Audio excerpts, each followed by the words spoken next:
Well, on Friday, the Uttar Pradesh police filed an FIR against 5 persons of a Muslim family and an Islamic cleric identified as Guddu Haji, a brutal gang rape of a woman several times after she was given triple talaq.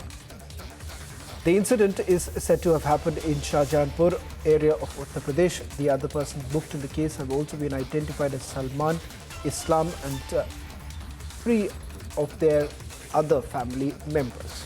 Listen in to some of the reactions that are coming.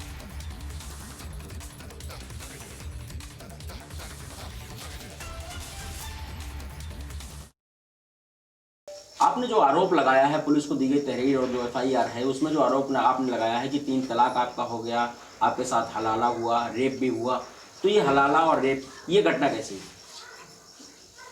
हलाला जैसे बबलू से निकाह करवा दिया था ना उन्होंने, तो हम वहाँ चले गए, तो गांव मुझे लेके गए थे शादी करा के, तो 10 दिन के लिए ये मुझसे जैसे हलाला करा थे इन्होंने, गांव में ले गए। किन लोगों ने? बबलू उर्फ इरफान के साथ में मेरा निकाह हुआ, तो उन्हीं ने हलाला करा।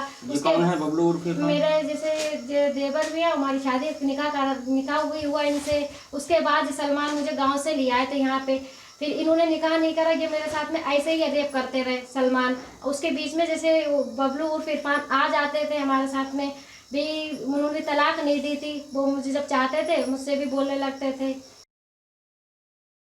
जैसे 10-12 लाख का दहेज था, उसमें बुलेट और गाड़ी थी, उस हिसाब से देखा जाए तो शादी मेरे पापा ने करी हिसाब से, और इसकी मांग थी ना, डिमांड करता था ये, और डिमांड पे ये देना वो देना, और हम जैसे कि सबसे छोटे थे और आइन टाइम पे इसने और शर्तें अपनी मांगने लगा, जैसे बुलेट की गाड़ी के कहने लगा। मुझे बोला हमें चलो पापा ने, क्या अब तो 2-4 दिन रहेगा शादी के, तो ये मांग रहे थे पूरी डिमांड करी जाएगी, मैं शादी इनकार कर देगी वो, तो फिर शादी इसके जैसे कर दी गई शादी, वहाँ चले गए हम। और घर पे जाते ही जैसे थोड़े दिन नहीं गुजरे, पहली रात में इसने मुझे तंग करा, जैसे कि तो हमने तंग करा जैसे नाजायज़ तरीके से, इसने मुझसे जैसे प्यार करा, तो हमने मना करा, अपनी सास से हमने ऐसे बताई, तो सास बोले तो तुम शादी होके आई हो यहाँ पे, तो जैसा तुम्हारा जो दुल्हा जैसा चाहे जैसा करे वैसे करने दिया करा करो। फिर जैसे आता था तो फिर मुझे, हम कोई भी चीज़ मना कर देते तो मुझे मारने लगता था, पीटने लगता था। फिर ऐसे ही जो हमारे 2 बच्चे हो गए, ऐसे हम बर्दाश्त करते रहे। हमने कहा चलो मेरे बच्चे हैं और आगे चल के सुधर जाएगा, तो मेरी एक लड़की है, लड़की को देख कर सुधर जाएगा, लेकिन इसके हालात कभी भी नहीं, और दिन पे दिन बिगड़ता चला गया, क्योंकि ये अयास आदमी था, लड़कियों पे जाके बाहरी लड़कियों को देखता था, उनसे जैसे फ़ोन नंबर पे बात करता था। जब कोई भी ऑप्शन उठाते थे तो मुझे मारने लगता था, कैसे लगता तो घर पे रहे, खाना खा और खाना बना बचते हैं, ये काम है। कोतवाली में माननीय न्यायालय के आदेश 156(3) के अंतर्गत एक अभियोग पंजीकृत हुआ है, जिसमें एक महिला द्वारा आरोप लगाया कि उसे ससुराली जनों ने 3 तलाक दिया, फिर हलाला किया और शारीरिक उत्पीड़न किया है। इस संदर्भ में अभियोग पंजीकृत कर लिया गया है और विवेचना की जा रही है। निष्पक्षता के आधार पर जो भी साक्ष्य प्राप्त होंगे उसके आधार पर अध्ययन कार्रवाई सुनिश्चित की जाएगी। मामला, ये महिला आई थी अपने पिता के साथ और इसने सारी समस्या बताई और बताया कि किस तरीके से इसका निकाह हुआ था 2017 में, और उसके बाद पहले दिन से ही उसका पति उसको टार्चर करता रहा है। उसने शिकायत भी की, परिवार वालों के सामने भी कही, लेकिन उन लोगों ने उसको नज़रअंदाज कर दिया। थोड़ा समय बीता, उसके बाद उसको मारपीट की और एक साथ में ही 3 तलाक बोल दिया, जो कि शरीयत कानून के विरुद्ध है। किसी भी महिला को एक साथ 3 बार तलाक नहीं बोला जा सकता। फिर उसी Joining us on this broadcast is also my colleague Priyanka Sharma. Priyanka, if you can just take us through the latest details that you're picking up. The police has essentially indicated that the FIR has already been registered. Any progress as far as the investigation is concerned? Yeah. Actually, we are tracking this major tragic event since morning, and so far it has come out like a woman who is allegedly gang raped by her own husband and brother-in-law. And we spoke to the SSP of Shahjahanpur. He insisted that the matter was being blown out of proportion. After police interference, the matter is being looked into and fresh witness statement are being recorded. And one more thing, the complaint have booked in terms of like a gang rape IPC 376, unnatural sex 377 DIPC, along with sections of Muslim Women Protection of Rights on Marriage Act 2019. And by tomorrow, like on Monday, that women statements will gonna record in the court, and we have to cover from tomorrow onwards, and we'll find out another factual things. But till now, SSP S. Anand particularly spoke to us and said the matter is being completely blown out of proportion. Priyanka, if I can just take a quick question while we are also trying to get some more reactions on the story. As of now, has the statement already been recorded? If not, when is it likely to be recorded?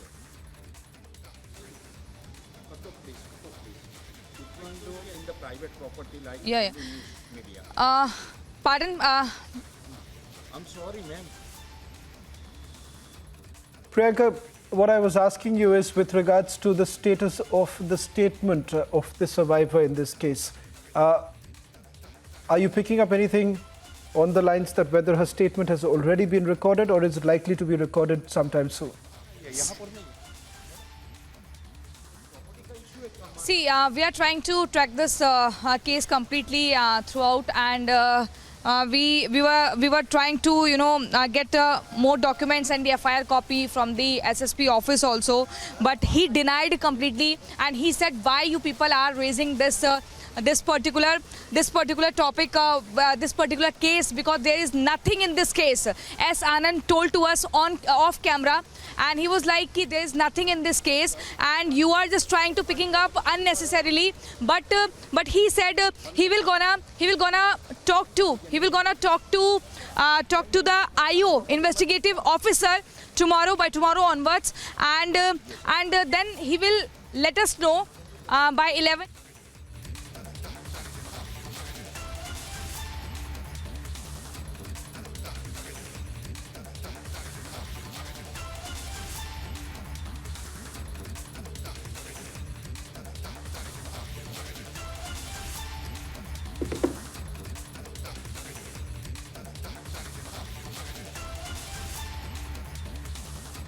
Well, in fact, we're joined by Zina Chaukat Ali, who's joining us on this broadcast.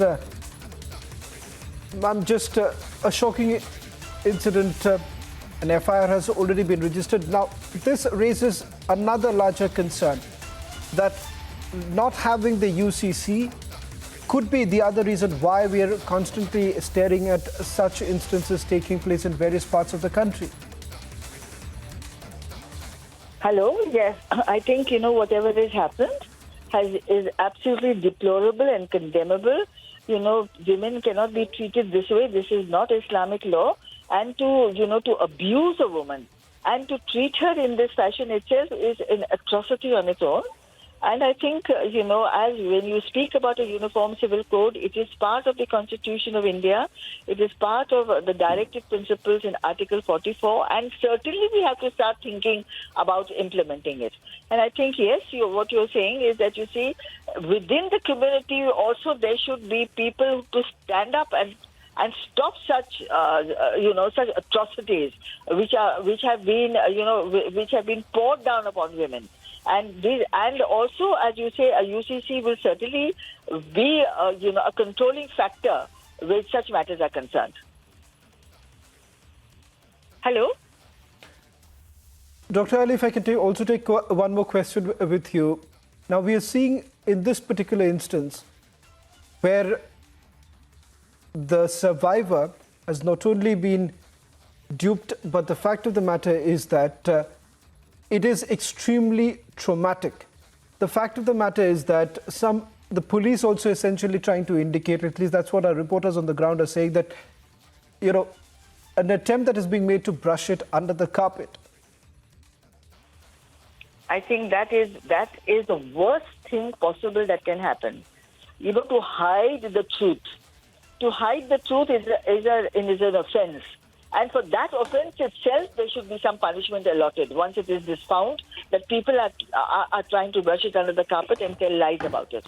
So the first thing is that, you see, there has to be a very strict law and a strong law, and there has to be a very strong condemnation coming from the community. I don't see why it should not be coming when women are treated this way, and Islam is teaching you to treat women with respect.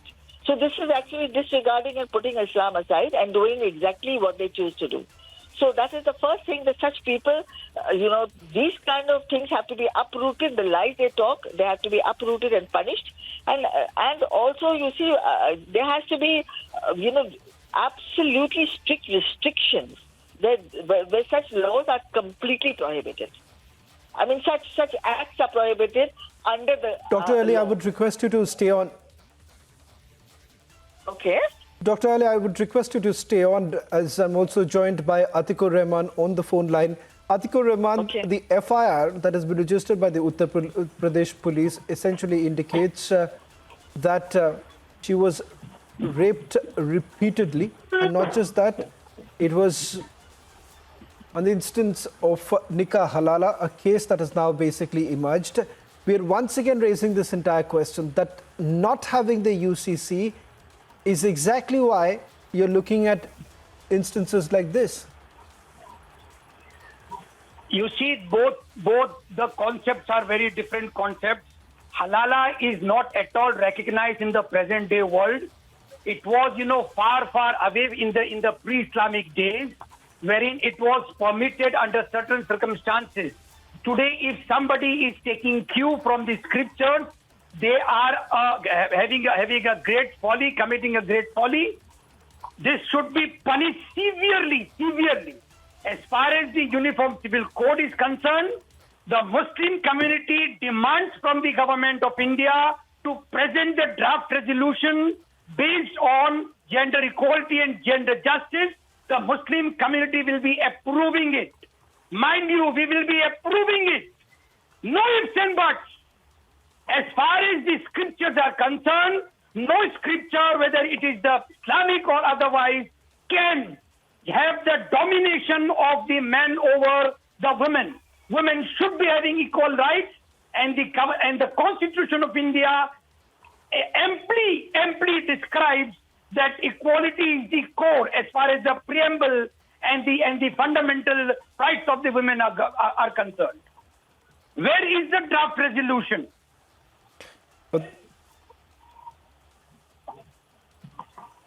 Atikur Rahman, the question here is that I just want to take a quick question from you before I slip into a short break.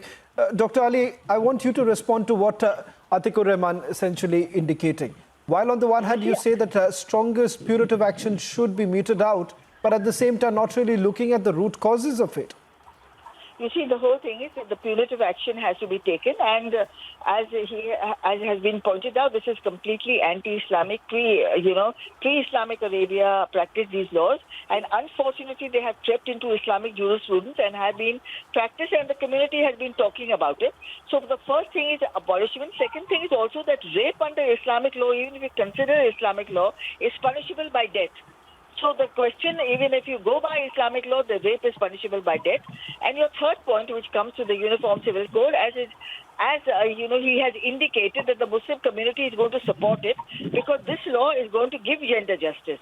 This law is going to give the same gender justice that Islam talks about, and Muslim law, and somehow or the other, because of the customary law being practiced, somehow or the other, this has escaped. And, there have been multiple different understandings of the law. Now, a uniformity of the law is going to be very helpful.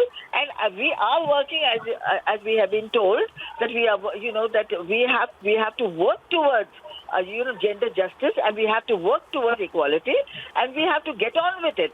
And, the implementation of a uniform civil code, as he says, is going to be supported by the Muslims. So that is very good news, you see. That is very good news. Yeah, absolutely. Yeah. Well, thank you very much, Zina Chokotali and Atikur Rahman, for putting this into perspective, a story that we'll be tracking very closely.